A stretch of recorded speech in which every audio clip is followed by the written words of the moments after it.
আপা কয় টাকা দিলেন? 30 টাকা দিলাম।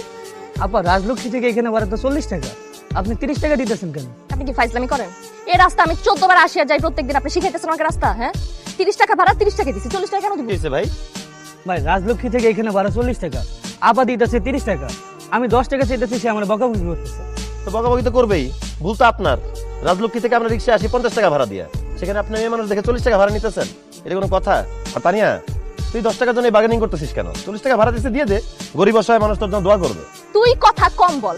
তোরে বলছি আমি এখানে আসতে, হ্যাঁ না করিতেছিস কেন? মামা বাড়ির আবদার, 30 টাকা ভাড়া আমি 40 টাকা দিব কেন? আমি একটা টাকা দিব। আর তোর এত মায়া লাগতেছে কেন রিকশালার জন্য? যদি এত মায়া লাগে তো তুই টাকা দে, আমি দিব না, দে। আরে বাপ রে বাপ, 10 টাকার জন্য তুই এমন করতেছ, জানি মনে হইতেছে মরার পরে তোর বাপের গাড়ি বাড়ি তোর টাকা পয়সা সব নিয়ে কবর দিতে পারবি। এই জন্য বিল 1400 এসছে, 1500 দিলাম, 100 টাকা আপনার টিপস। ভাই একটু দাঁড়ান, 1400 টাকা তোদের বিল আসছে, ওনাকে 100 টাকা বেশি দিলি কেন? কেন 100 টাকা তার টিপস? বাহ, একজন ওয়েটারকে 100 টাকা টিপ দিয়ে দিলি, এখন তো গায়ে লাগতেছে না? আরে গায়ে লাগবে কেন?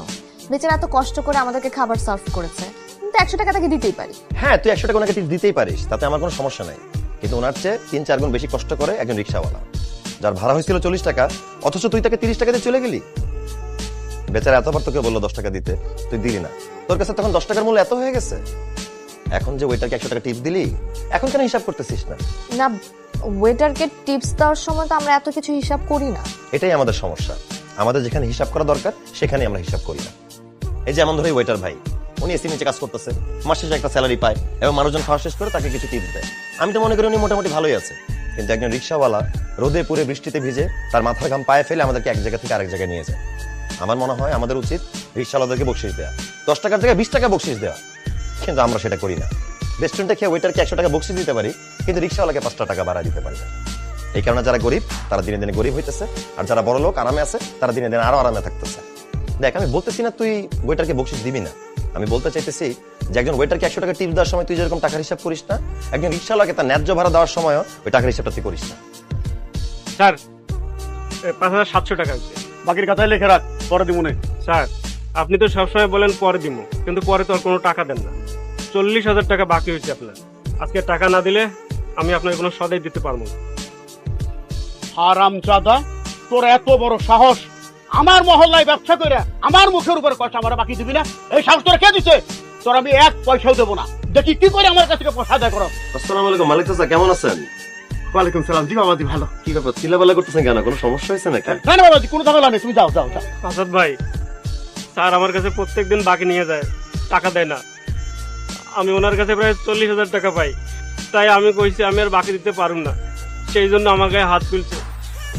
আবার বলতেছে আমার নাকি কোনো টাকাই দিব না। চাচা, আপনি দোকানদারের কাছ থেকে বাকি নিয়ে টাকা দেন না? খালি আমার টাকা না ভাইজান, ওনার বাসায় যে কাজ করে রহিমা, হেরো 6 মাস ধরে টাকা দেয় না। কিরে রহিমা, পাঁচ টাকা তুই কর। আজকে 6 মাস হয়েছে ভাইজান, উনি আমার কোনো বেতন টেতন কিছু দেয় না ভাই। যখনই বেতন চাই তখনই আমার মায়ের দৌড় করে অনেক ভয় দেখায় ভাইজান। এই ভয়ে আমি আর বেতন চাই না, কিছু কই না। চাচা, আমি এসব কি শুনতেছি? আমি তো আমার নিজের কানকে বিশ্বাস করতে পারতেছি না। আপনি এত খারাপ মানুষ, অথচ আপনি সারাদিন ফেসবুকে কি ভালো ভালো পোস্ট দেন, কি বড় বড় নীতি কথা লেখেন। আজকে সকালে তো একটা ফেসবুকে পোস্ট দিচ্ছেন যে শ্রমিকের ঘাম শুকানোর আগেই তার ন্যায্য পাওনা বুঝিয়ে দাও, অথচ বাস্তবে আপনার দোকানদারের কাছ থেকে বাকি খায় টাকা দেন না। গরিব অসহায় কাজের মেয়ে যে দিনরাত আপনার বাসায় কাজ করে, তার বেতনের টাকা আপনি দেন না। আজকে বুঝলাম যারা আসলে ফেসবুকে ভালো ভালো পোস্ট করে, বড় বড় নীতি কথা লিখে, তারা আসলে নীতিবান না, তারা কোনো ভালো মানুষ না।